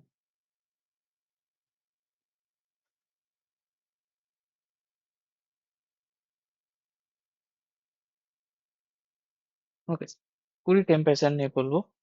কুড়ি টেম্পারেচারে কি হয়, কিছু কিছু পদার্থ আছে, মানে কিছু কিছু পদার্থ কি মানে আমাদের যে পদার্থগুলো আছে এগুলো যদি আমি ক্রমাগত তাপমাত্রা বাড়াইতে থাকি, সার্টেন একটা তাপমাত্রায় পৌঁছালে এদের যে ম্যাগনেটিক যে ধর্মগুলো আছে এগুলো চেঞ্জ হয়ে যায়। চেঞ্জ হয়ে যায় বলতে কি, ধরুন একটা পদার্থ প্যারাচম্বক, তাপমাত্রা বাড়াচ্ছ ওটা ফেরোচুম্বকে পরিণত হতে পারে। মানে ওদের যে ম্যাগনেটিক যে প্রপার্টি গুলো সেটা চেঞ্জ হয়। তো যে তাপমাত্রা যায় এই ম্যাগনেটিক প্রপার্টিটা চেঞ্জ হবে সেটা হচ্ছে আমাদের কুড়ি টেম্পারেচার। তো এই কুড়ি টেম্পারেচারটা মূলত আমরা যেটার জন্য ব্যাখ্যা করে থাকি সেটা হচ্ছে কি, তো ধরে নাও তোমার কাছে একটা ফেরো ম্যাগনেটিক পদার্থ আছে, তুমি ওই ফেরো ম্যাগনেটিক পদার্থ কি করতেছো, ক্রমাগত তাপমাত্রা বাড়াইতেছো, বাড়াইলে বাড়াইলে একসময় কি হবে ওটা প্যারাম্যাগনেটিক পদার্থে পরিণত হবে। যে তাপমাত্রায় ওটা প্যারাম্যাগনেটিক পদার্থে পরিণত হবে ওটাকে আমরা বলতেছি কুড়ি টেম্পারেচার। ঠিক আছে? তো তোমার এরকম কি হবে, এই জিনিসটা, এটা ফেরত ছিল, তুমি ক্রমাগত তাপমাত্রা বাড়াচ্ছ, এটা প্যারা হয়ে যাবে। এবং যে তাপমাত্রায় এটা হবে এটাকে আমরা বলতেছি কুড়ি টেম্পারেচার। এইটুকুই খালি এটা কুড়ি টেম্পারেচারের কাহিনী।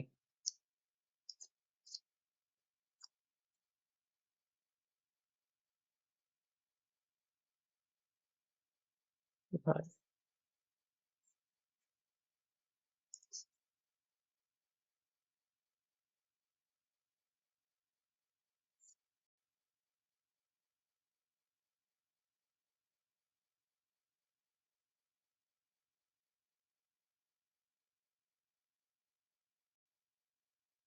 এখানে সংজ্ঞাটা এইভাবে দিছে, যে তাপমাত্রায় কোনো একটি চুম্বকের চুম্বকত্ব সম্পূর্ণ লোপ পায় তাকে উক্ত চুম্বকের উপাদানের কুড়ি বিন্দু বলে। বা আমরা যেটা সংজ্ঞা বললাম এটা বলা যাবে।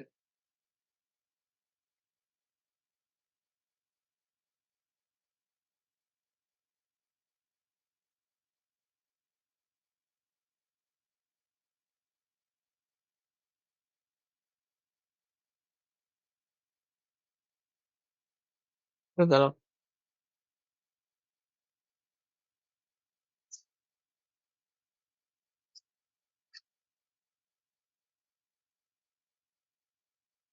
এটাই লেখা আছে। আচ্ছা করো। তুমি এটাও বলতে পারো যে যে তাপমাত্রায় ফেরোম্যাগনেটিক পদার্থ আহ প্যারাম্যাগনেটিক পদার্থে পরিণত হয় সেটাকে আমরা বলবো কুড়ি টেম্পারেচার। এটা বললেই হবে। ঠিক আছে? এটা একটা সূত্র বোধহয় আছে এর যে এরকম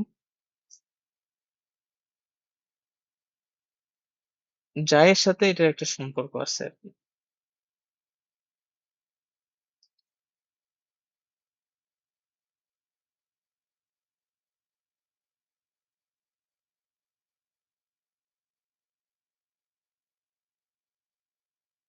আমাদের যে জাইটা আছে অর্থাৎ এটা কি ছিল চুম্বকায়ন মানে চুম্বক গ্রহিতা ম্যাগনেটিক সাসেপ্টিবিলিটি এটা হচ্ছে তোমার তাপমাত্রার ব্যস্তানুপাতিক। ঠিক আছে? তার মানে কি বোঝাচ্ছে বলো তো এই জিনিসটা দিয়ে তুমি কি বুঝতেছো? এটা কিন্তু একটা মিনিং আছে যে তাপমাত্রা যদি বাড়াই ম্যাগনেটিক সাসেপ্টিবিলিটি কমতেছে যেহেতু ব্যস্তানুপাতিক সম্পর্ক। সাসেপ্টিবিলিটি কমা মানে কি যে ধরে নাও আমাদের যে ফেরোম্যাগনেটিক পদার্থটা আছে সেটা কি সেটা সাসেপ্টিবিলিটি কিন্তু অনেক বেশি যার মান অনেক বেশি। তাপমাত্রা যত বাড়াবো যার মানটা কমতেছে। জায়ের মান কমা মানে কি ওটা প্যারার দিকে চলে আসছে কারণ প্যারাচম্বক পদার্থের জায়ের মান কম। কারণ প্যারাচম্বক পদার্থগুলো কম মাত্রায় কি হয় আকর্ষিত হয়। তো এই এরপরে আবার আরো যদি কমায় তাহলে সেটা কিন্তু নেগেটিভ হিসাবে। তো মানে মিল আছে। তুমি যদি টি ভার্সেস জায়ের একটা গ্রাফ আঁকি টি ভার্সেস জায়ের একটা গ্রাফ আঁকি তাহলে গ্রাফটা হবে এরকম যে তাপমাত্রা বাড়লে জায়ের মানটা কমবে আর কি।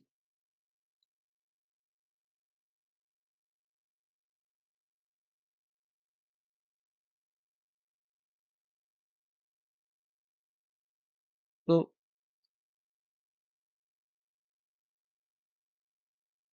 এটা যদি উঠাই দিই সমানুপাতিক চিহ্ন যদি উঠাই দিই তাহলে একটা ধ্রুবক দিতে হবে সি বাই টি। আর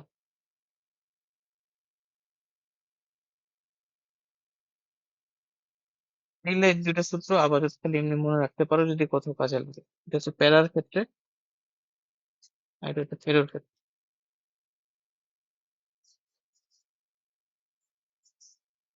এটা হচ্ছে কুড়ি টেম্পারেচার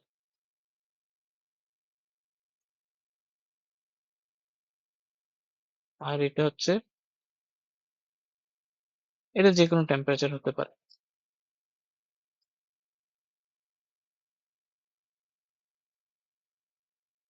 এই জিনিসটা আর কি এটা হলো। ওকে। তবে এইটা মনে রাখবে আর কি যদি পরীক্ষায় আসেও এইটা আসবে এই জিনিসটা এটা আসবে অর্থাৎ যাই এর সাথে টি এর যে সম্পর্কটা এটা দিয়ে পরীক্ষায় আসতে পারে। কারণ যাই হ্যাঁ বলো। হুম।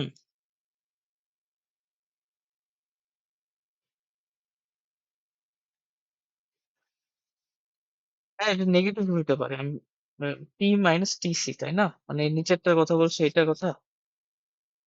এটা যে কোনো টেম্পারেচার বললাম না যে কোনো টেম্পারেচার হতে পারে ওটা যে কোনো টেম্পারেচারের জন্য জায়ের মান আর টেম্পারেচারে পার্টিকুলার কোনো একটা টেম্পারেচারে জায়ের মান যদি বের করতে চাই ধরুন ওই পদার্থটার কুড়ি টেম্পারেচার আমার জানা আছে যে এত ক্যালভিন। তো আমি আহ, এত ক্যালভিনে আছি। তো সেক্ষেত্রে ওই সময় ওর জায়ের মান কত এটা বের করার জন্য আমি এই সূত্রটা ইউজ করতে পারি। ঠিক আছে এই জন্য তো টিটা যে কোনো টেম্পারেচার বলা হলো এনি টেম্পারেচার।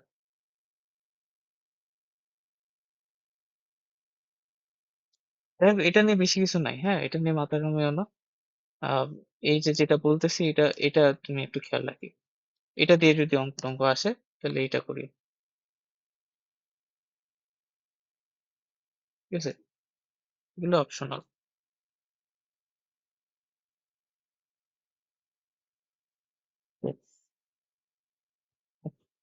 ঠিক আছে এরপরে লাস্ট হচ্ছে কি লাস্ট এটা দিয়ে শেষ করি।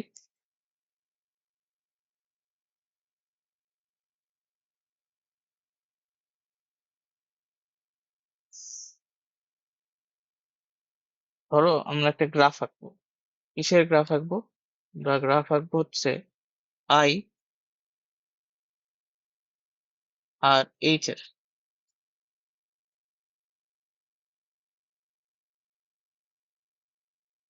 I versus H. আচ্ছা তুমি আমাকে একটা কথা বলো, আমরা এক্স এক্সিসে স্বাধীন চলককে রাখি নাকি অধীন চলককে রাখি?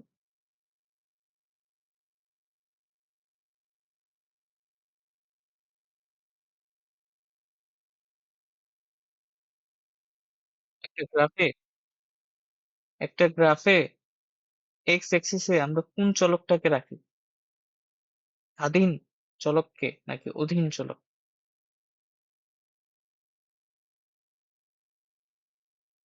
স্বাধীন চলককে অবশ্যই। কারণ এক্স এক্সিসে তুমি পরিবর্তন করবা এবং সেই পরিবর্তনটা তুমি ওয়াই এক্সিসে দেখবা, তাই না? তো আমরা এইচ কে পরিবর্তন করব এবং আই এর পরিবর্তনটা লক্ষ্য করব। ওকে, তো এইচটা আমাদের স্বাধীন, আইটা হচ্ছে আমাদের অধীন চলক।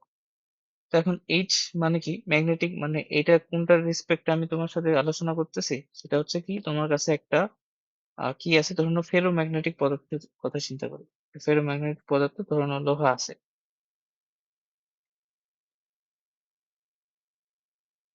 লোহার টুকরা।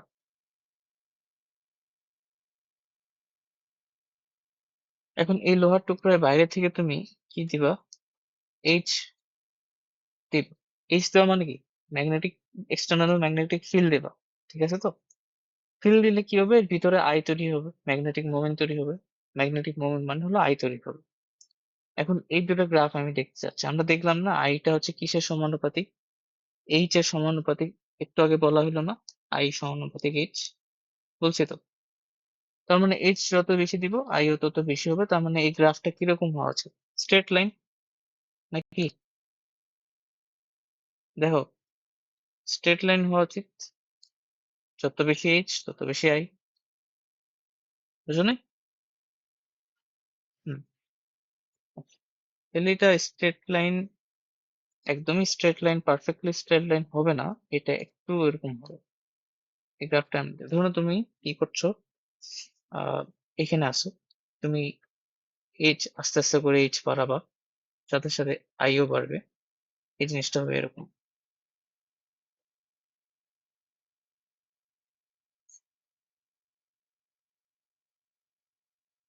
তাই অর্থাৎ সার্টেন একটা পোর্শন জুড়ে এটা স্ট্রেট লাইন থাকবে, এইচ বাড়ছে আইও বাড়তেছে, এমন একটা মোমেন্ট আসবে, এটা আমরা বলি স্যাচুরেশন মোমেন্ট। স্যাচুরেশন মোমেন্ট মানে কি, এরপরে তুমি এইচ এর মান আর যতই বাড়াও আই এর মান আর বাড়বে না। কেন বাড়বে না? এটা ব্যাখ্যাটা, আণবিক ব্যাখ্যাটা কি, যে এইচ এর মান বাড়াচ্ছ বাড়াচ্ছ, আই এর মান বাড়া মানে কি, সবগুলো ম্যাগনেটিক ডাইপোল গুলা ওই ফিল্ডের দিকে অ্যালাইন করছে। তো একটা সময় তো আসবে যখন সবগুলো ডাইপোলই ফিল্ডের দিকে অ্যালাইন করে ফেলছে, তখন কিন্তু আই বাড়ার আর সুযোগ নাই। আই কেন বাড়তেছে? আই বাড়তেছে ভ্রামকের জন্য, এম এর জন্য। তো এখন সবগুলা যখন একদিকে অ্যালাইন হয়ে যাবে তখন ভ্রামক বাড়ার আর সুযোগ নাই। তার ফলে এইচ এর মান তখন বাড়াইলেও আই এর মান আর তখন বাড়বে না। সো এই যে পয়েন্টটা, এটাকে আমরা বলি ঠিক স্যাচুরেশন পয়েন্ট, যেখান থেকে আর জিনিসটা বাড়বে না। ঠিক আছে? অর্থাৎ এখন এই জিনিসটাকে, এই যে প্রসেসটা তুমি করছো এখানে, এইচ দিয়ে ওটা আই বাড়াইতেছো, এই যে পুরো প্রসেসটা, এটাকে আমরা বলতেছি ম্যাগনেটাইজেশন। ঠিক আছে? এটা কি বলতেছি? ম্যাগনেটাইজেশন। তো এখানে কয়েকটা আমাকে, এই এটা ধরে নাও, এটা 0 পয়েন্ট, আর এটা ধরে নাও আমরা কি ধরি, ডি পয়েন্ট ধরি।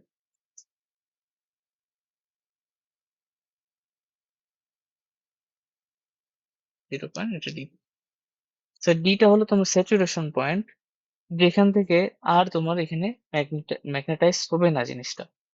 ঠিক আছে? তুমি ম্যাগনেটাইজ করতেছো, চুম্বকায়ন করতেছো, এটা ফিক্স, টি পর্যন্ত আর বাড়বে না। কেন বাড়বে না বললাম। এরপরে এখানে হলো, এখন তোমার কি মনে হয়, তুমি যদি ম্যাগনেটিক ফিল্ডটা মানে এইচটা সরায় নাও, এখন লোহার টুকরা এইচ দিচ্ছ, এক্সটার্নাল বি এক্সটার্নাল দিচ্ছ, এবার তুমি বি এক্সটার্নাল সরাই নিছো, তাহলে তোমার কি মনে হয় আবার এইটা কি এই জায়গায় ফিরে আসবে? মানে এই যে আই এর মানটা আবার কি জিরো হয়ে যাবে, তাই না? মানে এরকম হবে উল্টা দিকে। রিভার্স প্রসেস, এরকম হয় না কিন্তু।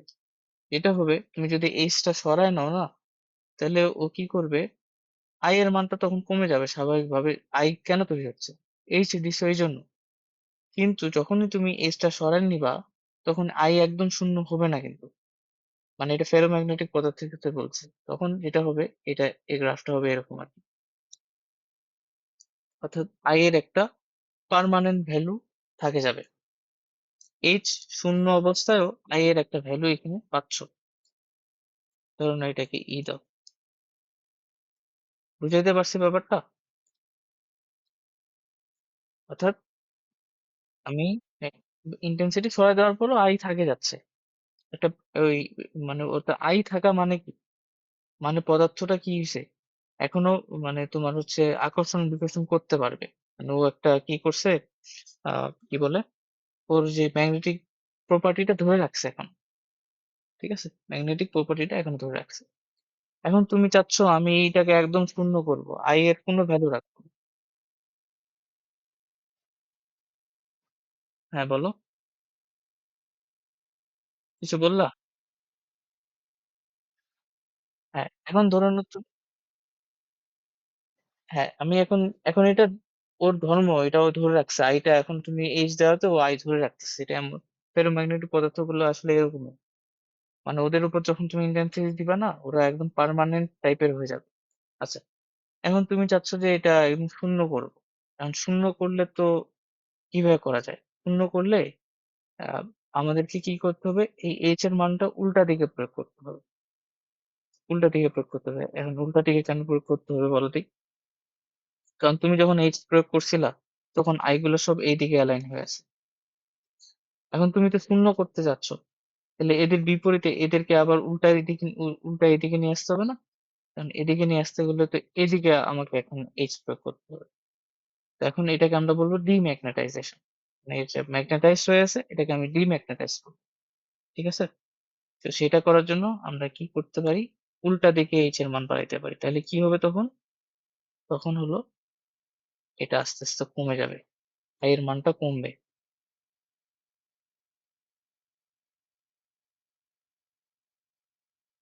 এই সরি, সরি, ধরো এরকম, ভালো হয়নি। ধরো এরকম, এটাকে নাম দেওয়া হলো এক্স। হ্যাঁ, এটা করে ফেললা তুমি, অর্থাৎ ডিম্যাগনেটাইজ করে ফেলছো। এস থেকে ই পর্যন্ত আমরা করছি কি, ডিম্যাগনেটাইজ। ম্যাগনেটাইজ হয়েছিল, ওটা ডিম্যাগনেটাইজ করে ফেলছি। দেখো জিনিসগুলো বুঝিয়ে কিন্তু, মাইনাস কেন প্রয়োগ করছি, কারণ আইটা যেদিকে আমাদের উল্টা দিকে এইচ দিতে হবে, নাহলে তো হবে না। আচ্ছা, তাহলে এটা হলো ডিম্যাগনেটাইজেশন। এরপরে আমরা কি করব, ওই যেদিকে তুমি এইচটা রাখছো না বিপরীত দিকে মাইনাস এইচ, ওটা রেখেই দিচ্ছি। এখন ওটা যদি রেখেই দাও, তাহলে আবার ওই দিকে আই এর মান তৈরি হওয়া শুরু করবে। অর্থাৎ ম্যাগনেটিক ডাইপোল গুলো আবার জিরো হবে, জিরো হয়ে উল্টা দিকে অ্যালাইন হওয়া শুরু করবে। তখন আবার ম্যাগনেটাইজ হবে, কিন্তু উল্টা দিকে, দিকটা চেঞ্জ হবে। তখন জিনিসটা দেখতে কিরকম হবে? তখন হবে এরকম।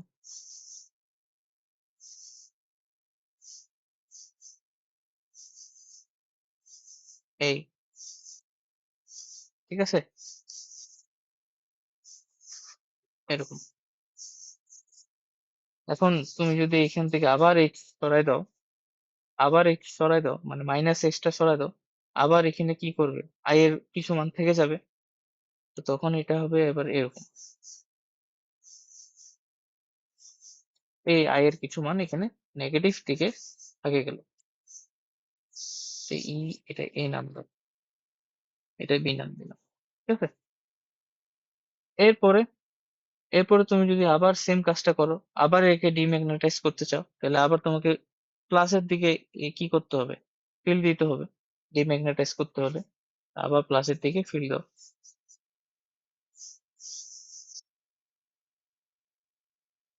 পুরো জিনিসটা বলবো আরেকবার, তাও। তাহলে আবার কি হবে, এটা শূন্য হয়ে যাবে, ডিম্যাগনেটাইজ করে ফেলছো। এরপর কি করতে যাচ্ছ, এরপর তুমি এটাকে আবার কি করতে যাচ্ছ, ম্যাগনেটাইজ করতে যাচ্ছ। করো, তাহলে আবার ম্যাগনেটাইজ করলে জিনিসটা কি হবে? আবার ওই স্যাচুরেশন এ যায়া ঠেকবে। জিনিসটা হবে এরকম আরকি। যদিও চিত্রটা ভালো হয়নি। তো এরকম হচ্ছে কথা। তাহলে আমি এখানে কয়েকটা নাম বলে লিখে দিই তোমাকে। এইটুকু অংশে তুমি কি করছো? ম্যাগনেটাইজ করছো। ঠিক আছে? এইটা হচ্ছে তোমার ডিম্যাগনেটাইজ।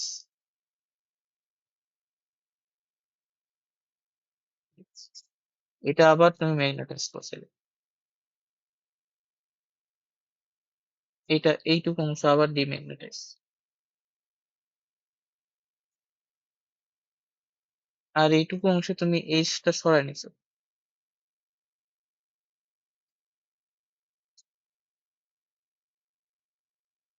ঠিক আছে? আর এখানে তুমি কি করছো? এখানে তুমি H টা সরায় নিছিলে। যাই হোক এটা না লিখি। তাহলে বুঝছো জিনিসটা? তাহলে আমি আরেকবার লিখি। O থেকে D পর্যন্ত তুমি করছো কি? ম্যাগনেটাইজ করছো। এটা লেখা না লেখা একই ব্যাপার।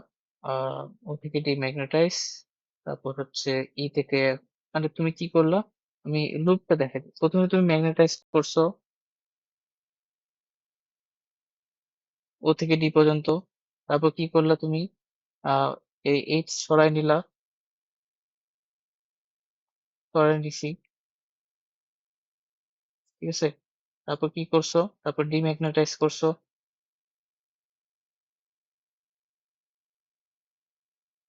তারপর কি?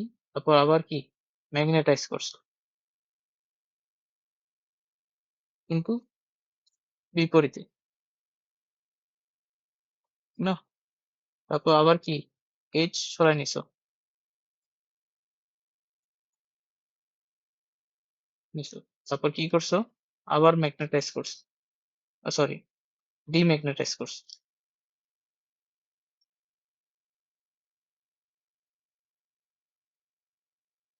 তারপর কি? তারপর আবার ম্যাগনেটাইজ করছো। একটা লুপ হলো, তাই না? তো এই পুরা দেখো এমনিতেও লুপ তৈরি হয়েছে। এটাকে আমরা বলতেছি হিস্টেরিসিস লুপ। ঠিক আছে? এবং এটা ফেরোম্যাগনেটিক পদার্থগুলো থাকে এইটা হিস্টেরিসিস লুপটা। ঠিক আছে? বোঝা গেছে না জিনিসটা? হুম? আচ্ছা, ঠিক আছে। এখন এই হিস্টেরিসিস লুপটা আমাদের জন্য ইম্পোর্টেন্ট কেন? কারণ এই হিস্টেরিসিস উল্টা দিকে I এর উল্টা দিকে H প্রয়োগ করে কিভাবে করল? এটা তো বললাম। হুম,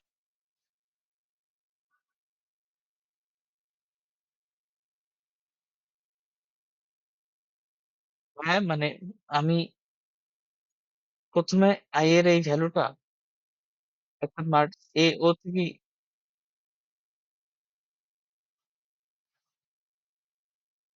হ্যাঁ, মানে ম্যাগনেটাইজই তো হইছে এখানে। কারণ এখানে I এর ভ্যালু বাড়ছে না? I এর এই যে I এর ভ্যালু এখানে তুমি নিচের দিকে দাও। I এর ভ্যালুটা বলো।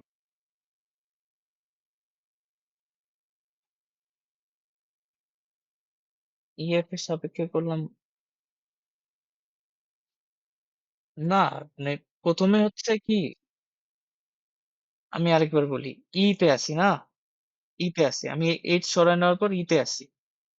তারপর আমি উল্টা দিকে H প্রয়োগ করছি কারণ I কে আমাকে শূন্য করতে হবে। তাই আমি শূন্য I এর মান শূন্য হয়ে গেছে। এখন H এর মান এখনো আমি বাড়াইতেছি। তো এখন উল্টা দিকে I তৈরি হবে না? এই যে I এর মান এইদিকে বাড়বে না? এদিকে বাড়তেছে না? I negative I। এদিকে যদি নেগেটিভ I বাড়ে তাহলে এটা ম্যাগনেটাইজ হ্যাঁ, ম্যাগনেটাইজ হচ্ছে না? উল্টা দিকে হচ্ছে। এরপর কি? এরপর H সরায় নিলে আবার I এর একটা সার্টেন ভ্যালু থেকে যাবে। এরপর আবার এটাকে ডিম্যাগনেটাইজ করা হয়েছে মানে এই I এটা তো নেগেটিভ I। তো পজিটিভ H দিয়ে এটাকে ডিম্যাগনেটাইজ করছি। এরপর আবার H এর মান যখন বেশি হয়ে যায় তখন এটা আবার ম্যাগনেটাইজ হয়ে গেছে। সিম্পল। ঠিক আছে? আচ্ছা। তো এখন এটা হচ্ছে আমাদের হিস্টেরেসিস লুপটা এবং হিস্টেরেসিস লুপের এখানে কয়েকটা জিনিস আমাকে বুঝতে হবে। যদি তুমি হিস্টেরেসিস লুপটা বুঝো তাহলে ওগুলো কোনো ব্যাপারই না। সেটা হচ্ছে কি একটাকে আমরা বলি রিটেনটিভিটি, একটাকে আমরা বলি কোয়েরসিভিটি আর কি আছে? এগুলো আছে। রিটেনটিভিটি মানে কি, যে এইচ সরায় নেওয়ার পরও এই যে আইটা থেকে যাচ্ছে, এটাকে আমরা বলতেছি রিটেনটিভিটি। ঠিক আছে? তো রিটেনটিভিটিটাকে আমি তোমার এখান দিয়ে দেখাই দিতে পারি কোন কালার। হ্যাঁ, পারি। তো একই কালার হয়ে যাচ্ছে। হ্যাঁ, এটা দিবে। এই যে এতটুকু যে দেখতেছো, এটাকে বলা হয় রিটেনটিভিটি। মানে এতটুকু রিটেন করতেছে। বানানটা ভুল হইতে পারে, যাই হোক। এতটুকু রিটেন করতেছে, যে এইচ সরায় নিছো তাও এতটুকু আই আগে যাচ্ছে। সো ওই হচ্ছে রিটেনটিভিটি। আর এইটাকে বলা হয় কোএরসিভিটি। কো এর সি ইটি ইটি। এটা মানে কি, negative H, amount of negative H to make I zero. দেখো আইটাকে জিরো করতে এই ওয়েভ পরিমাণ নেগেটিভ এইচ লাগছে না? সো এটাকে আমরা বলতেছি কোএরসিভিটি। আর এটাকে আমরা বলতেছি রিটেনটিভিটি। এই দুটো টার্ম একটু আমাদের লাগবে, মানে পরীক্ষায় আসে আর কি।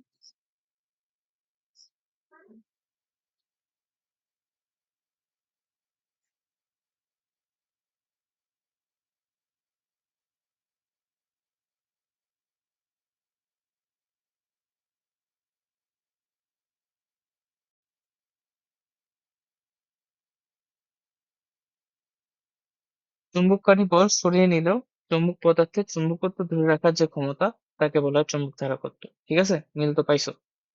তাই আমি এইচ সরায় নেওয়ার পরও চুম্বকত্ব ধরে আছে, মানে আই আছে।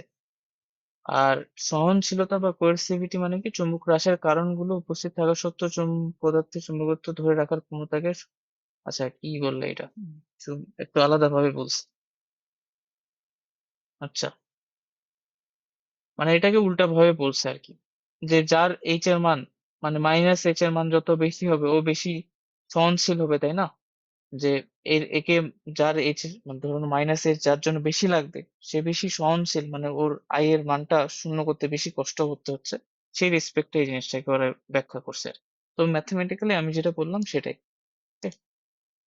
আর খালি দুটা জিনিস আছে, সেটা হচ্ছে সফট ম্যাগনেটিক মেটেরিয়ালস এবং হার্ড ম্যাগনেটিক মেটেরিয়ালস, যেটার সাথে হিস্টেরিসিস লুপের সম্পর্ক।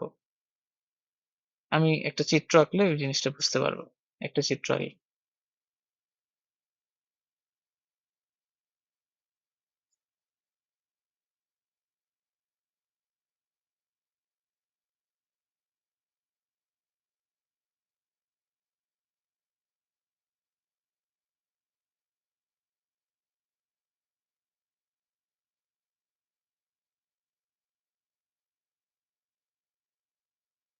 এটা দিলাম।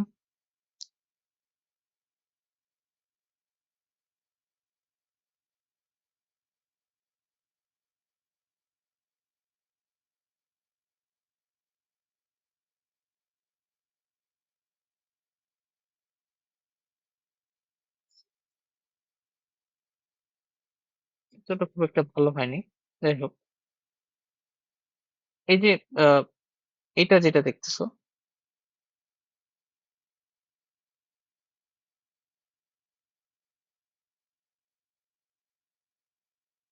এটাকে তুমি বলতে পারো যে কি বলতে পারো, এটা হচ্ছে সফট মেটেরিয়াল এর জন্য, সফট ম্যাগনেটিক ম্যাটেরিয়াল এর জন্য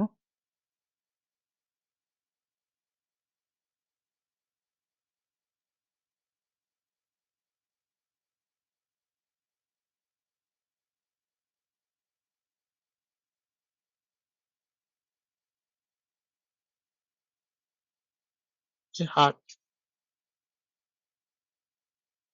কেন? কেন?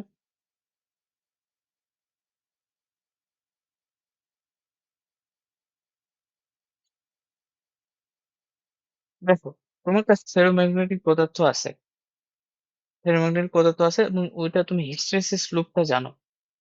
ফেরোম্যাগনেটিক পদার্থের হিস্টেরিসিস লুপটা তোমার জানা আছে। সো হিস্টেরিসিস লুপ থেকে তুমি কিন্তু ওটার যে জিনিসটা বের করতে পারবা। আসলে চিত্রটা আমার ভালো হয়নি, আরো একটু ভালো হওয়া উচিত ছিল।